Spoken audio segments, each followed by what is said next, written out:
Well, I finally watched Deadpool 2, which is unfortunate. That means I'm going to have to totally update my top 5 X-Men movies now.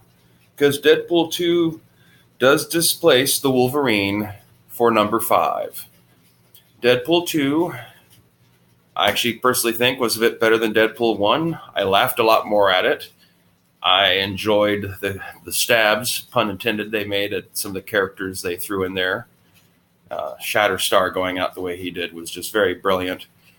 Uh, oh yeah, all around I quite enjoyed it, and I like the fact that it purposefully tried to correct some of the mistakes to be found along the X-Men movie timeline.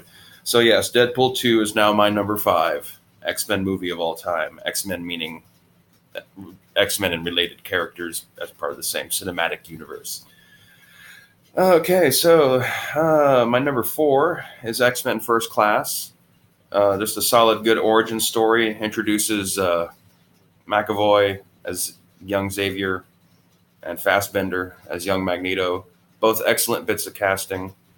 And just an overall solid, fun little movie.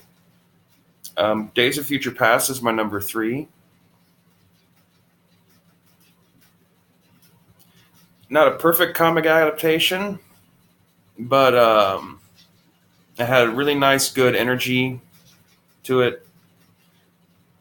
A balance between feeling like there's stakes and not being too silly or cartoonish, which it could have been, and which, for instance, its immediate follow-up, Apocalypse, was. And that's why Apocalypse is not on this list, even though in the comics, Apocalypse is and was my favorite comic book villain for a long time. My number 2 is Logan, which I've only watched once, and I don't know if I'm going to be able to bring myself to watch it again. It was that good. And my number 1 is, if you haven't figured that out by now, I'm still going to say X2, X-Men United.